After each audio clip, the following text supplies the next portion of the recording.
From Los Angeles to a worldwide audience, this is Boaz Power TV, where we take your life to the next level. Now, internationally known speaker and author, here's Boaz. Hi, welcome to the Power Show. You are part of the Power Nation, and I'm so delighted that you're here. Here we help you improve your health, your relationships, your finances, and your career as we take your life to the next level. This is episode number 136, and I call this one A Notebook of New Beginnings. In school, a teacher writes on the chalkboard. At the end of the day, those notes are usually erased and the slate is wiped clean. What if life could be that way? What if each day we could erase from our memory whatever wasn't productive from our past? What if we could forget any regrets, any resentments, any animosities? It would certainly lighten our emotional load, wouldn't it? The road to failure is paved with heartaches and resentments that too many people drag behind them from one day to the next. I'm as guilty as anyone. The accumulated emotional weight can be devastating.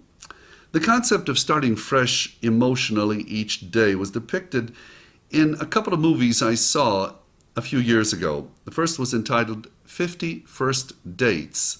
50 First Dates. And the second was the movie The Notebook. 50 First Dates, the story of marine biologist Henry Roth. He finds the perfect woman, Lucy Whitmore, and falls in love with her. Adam Sandler and Drew Barrymore starred in this delightful romantic comedy. Due to a traffic accident a year earlier, Lucy had suffered from a rare brain disorder that wiped out her memory clean every night. The day after she met Henry for the first time, they see each other again at the same cafe where she has breakfast each morning. She cannot remember having met him. Thus, every day Henry has to concoct new and clever ways to meet her and get her to fall in love with him again. In commenting about the film, Drew Barrymore said, "I thought that a story about a man who has to make his girl fall in love with him every day as if each day is new, because in her world it is, was the best thing I've ever heard. I just love the idea of someone trying to make someone fall in love with you every day. I think that should always be a goal. Isn't it a beautiful practice and a beautiful message?" I agree. What if we took that beautiful message and applied it to our lives and to our closest relationships? What if we pretended that each day we would do everything possible to make that special person in our lives fall in love with us all over again? What if we looked at each other as the first day of the rest of our lives? What if we pretended that there were no resentments in our baggage? The second movie, The Notebook, touches on a similar theme. This is an amazing and wonderful love story by a man who was reading from his faded notebook to a woman in a nursing home. The inscriptions in the notebook follow the lives of two North Carolina teens that come from different worlds. Allie is brought up in an antebellum mansion as part of a wealthy Southern family. Noah and his father live in a little house out in the woods, and his future prospects aren't bright. All of that doesn't stop them from falling in love and spending a wonderful summer together before they are separated, first by her parents and then by World War II. Trying to keep in touch, Noah writes a letter to Allie every day for a year. Her mother, feeling that Noah is less than what her daughter deserves, hides those letters. When the war is over, things are different as Noah returns. Thinking Noah was never coming back, Allie is now engaged to a successful businessman. Noah starts living alone with his memories in a 200-year-old house that he begins to restore. When Allie sees an article in the local paper about Noah's beautiful renovation of the old house, she knows that she's got to see him and make a decision about the path her life and her love must take.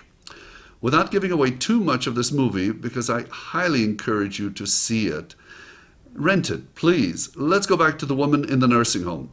She has Alzheimer's, and in the older man who reads Noah and Allie's story to her, obviously cares about her a great deal. As time and her disease progress, she becomes more removed from reality. He keeps reading to her. Then small miracles begin to happen. Although most doctors say it can't be, the readings from the notebook trigger some memories in her mind. Even though the memories may last for only a few minutes, they are real and they bring her great joy. The old man reading to her the story from the notebook over and over again is another example of new beginnings, of bringing pleasant memories back to our minds. What if we would only focus on the pleasant moments from the past and pretend that the others don't exist? Would we appreciate the current day more? Would we be kinder and more loving to others? I believe we would. I was very touched by these two movies and their similar themes. Every day can be new if we see it that way. Perhaps we should start keeping a journal of the good, loving, precious moments and read that notebook whenever we need a new beginning. So the affirmation for this episode of Boaz Power TV, you may want to write this down. I look at every day as a new beginning, an opportunity to focus on the positive, loving aspects of my life.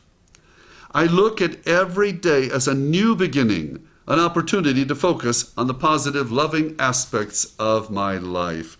If you like these messages, and a lot of people around the world find them highly beneficial, please do me a favor, forward this to 5 people you know. Suggest they go to my website, boazpower.com, and they can also subscribe to the free weekly broadcasts on Boaz Power TV.